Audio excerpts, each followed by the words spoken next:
Hello, welcome to the next module on torsion of thin-walled hollow shaft with multiple cells. So in this module or in this lecture, we are going to solve an example problem to understand the concepts that we have discussed in the theory lecture. So this is an example of the figure that I have drawn, shows a two-celled thin-walled hollow cross-section of a shaft under torsion MT. Now the left-hand side of the cross-section is a semicircular thin-walled cross-section, while the right-hand side is a isosceles triangle with the base as 2r and the height as 3r. So the radius of the semicircle that we have in this cross section is of radius r. Now let us, so what we have to do is we have to find out the torsional rigidity of this cross section. So let me start with the problem. So let us consider that this area to be A1 and this area to be A2. Of course, we can find out the area A1 and A2, which is very straightforward. So let us look into the thicknesses of the each component. So this thickness, let us call this portion as portion 1. So this thickness is 2T.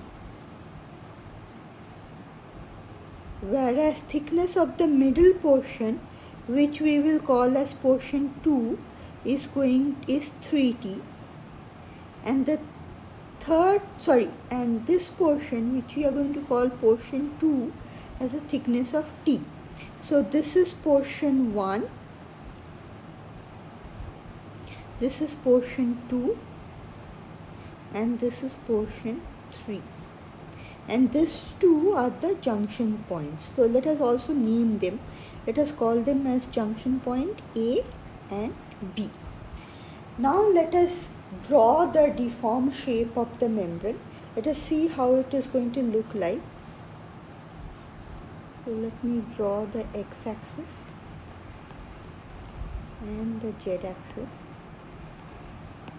And let me try to draw the deformed shape of the membrane.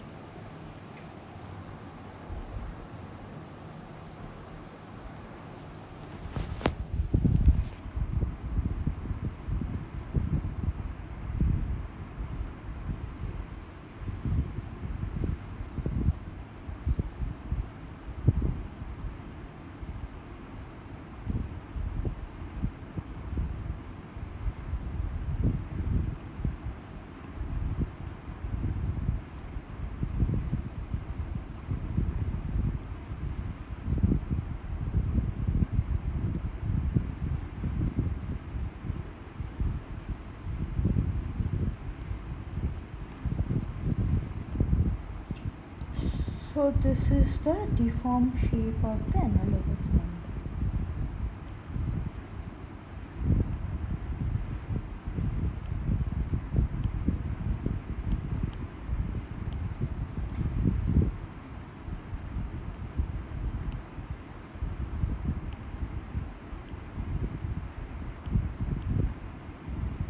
Now just for the sake of better clarity, so I have taken the deformed shape of this form.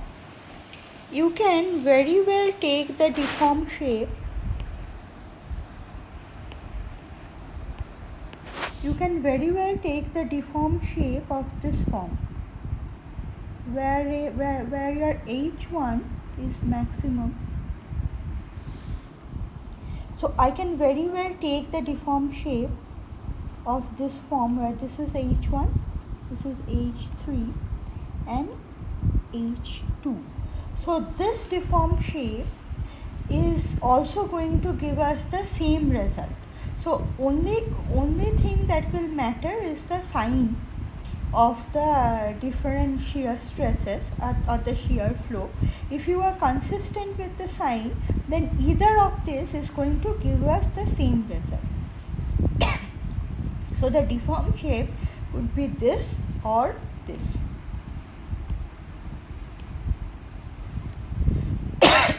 So let us proceed with the first deformed shape, and let me erase this one.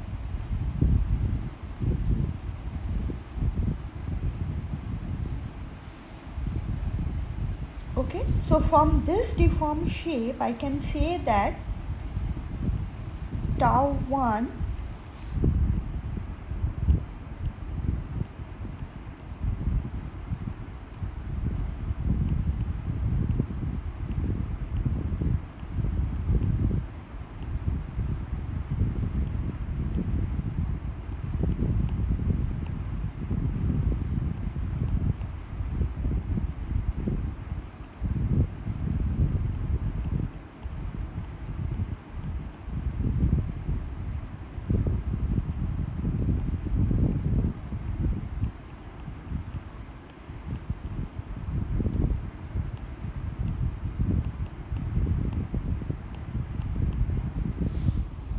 Now from geometry of the deformed membrane, we can say that H2 is equal to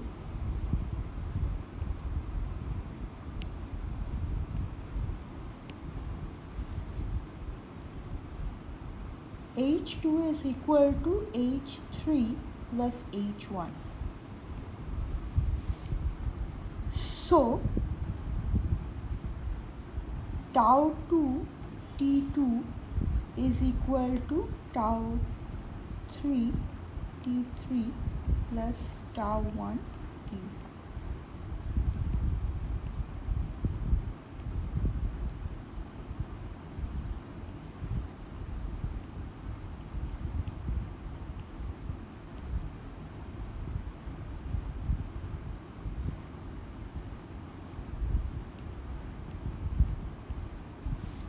Okay, so I get this relation according to the deformed shape that I have assumed. I get this relation that the shear flow Q2 is going to be equal to the shear flow Q3 plus Q1. So let us draw the shear flow. So if I draw Q1, so this is going to be my Q1.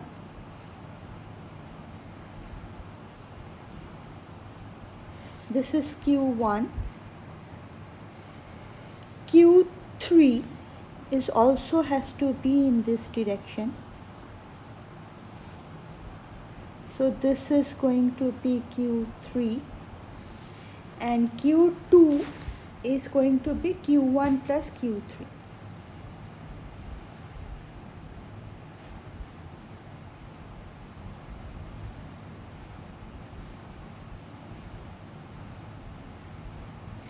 So this is Q2. Now at junction A, so at junction A,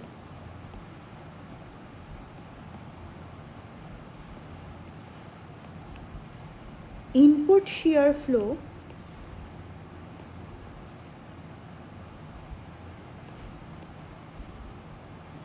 is Q1 plus Q3.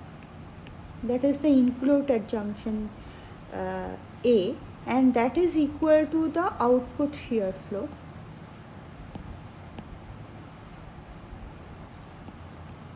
which is equal to Q2. Okay, so this is the first equation that we need to keep in mind. So now let us move into the second part, where we are going to relate the torque with the analogous membrane, analogous volume of the membrane. So let us try to do that.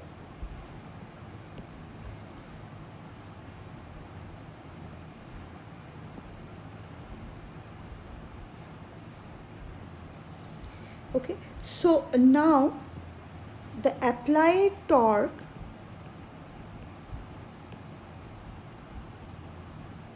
is going to be 2 into volume of deformed membrane.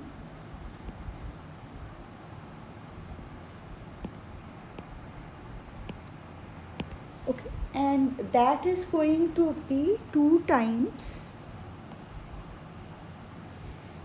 it is going to be 2 times A1H1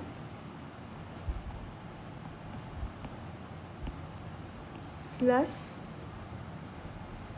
A2H2. You can check it for yourself that this is going to be 2 into A1H1 plus 2 into A2H2. So this, let me write down this as 2 into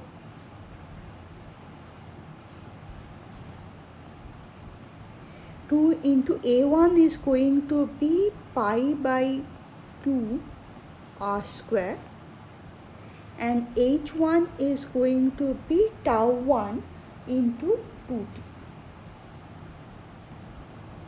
Tau 1 into T1 is 2t. And then A2 is half of 2r into 3r, that is the area of the triangle, into t into tau. Okay, so this simplifies as 2 pi r square tau 1 t plus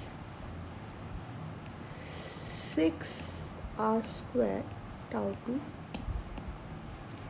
So this can be further simplified and written as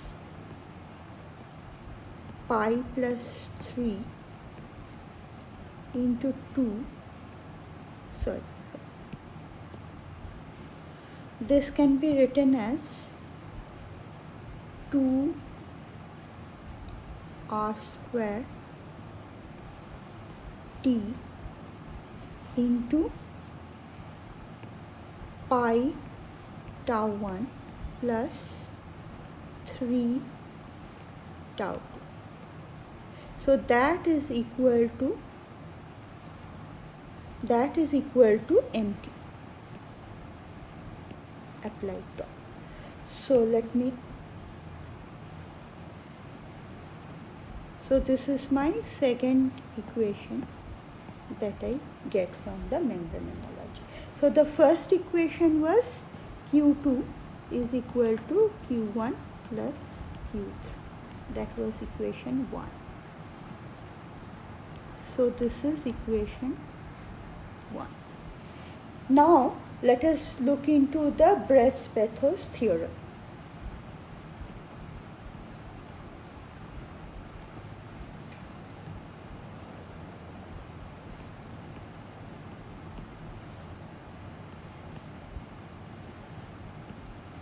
Which states that tau ds is going to be 2GA theta. Okay, now see how are we going to implement this. So let me just erase this thing entirely.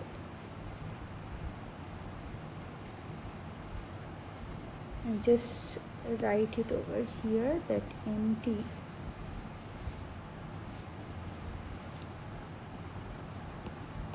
is equal to 2 square t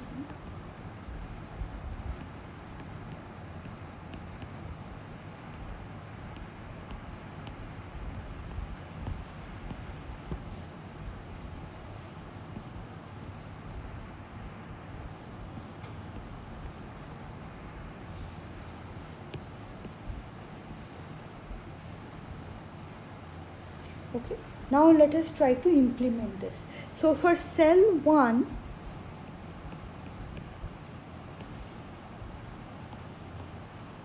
we can say, let us write tau ds. What is the integral tau df? So that is going to be tau 1 in clockwise direction, is taking clockwise to be positive. Tau 1 into pi r is S1. Okay, and then the Q3, when I am moving along cell 1, is in negative direction. So minus tau 3 into 2r, and that is going to be 2g a1. a1 is pi r square by 2 into theta. So this is equation 3a. So let me just simplify this and write this as pi tau 1 minus 2 tau 3 is going to be g pi r theta. So that is my equation 3a.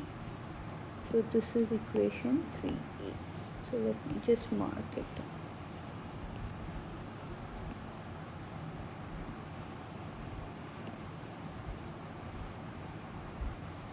Okay, now let us see for cell 2 what are we getting.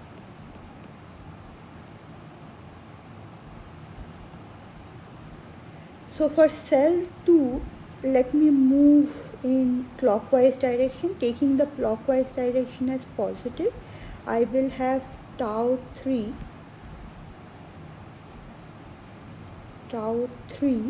into 2r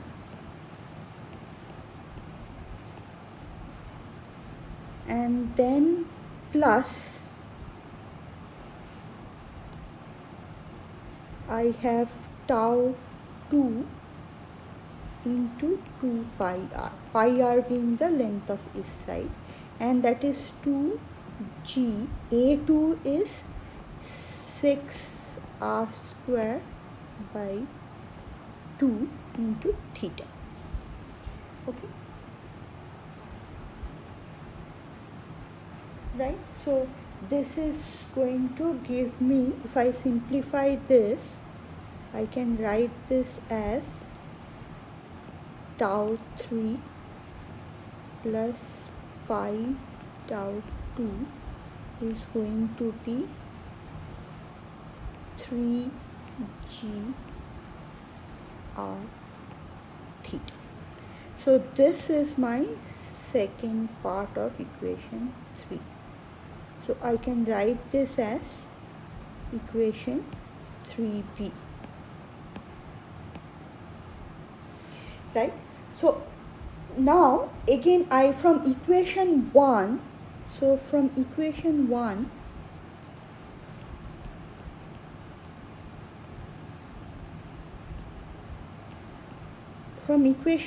I have Q2 equals to Q1 plus Q3. So if I write this in terms of shear stress, I have tau 2 and tau 2 into T is equal to tau 1 into 2T plus tau 3 into 3T, and that is 2 tau 1 plus 3 tau 3 is equal to tau 2. So this is going to be my equation 1b. So equation 1b, right?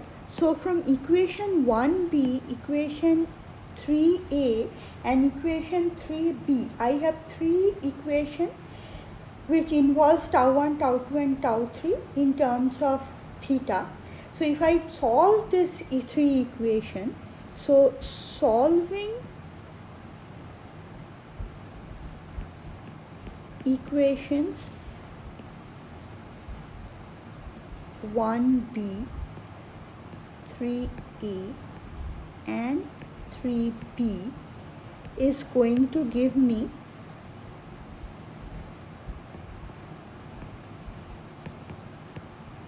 tau 1, tau 2 and tau 3 in g theta.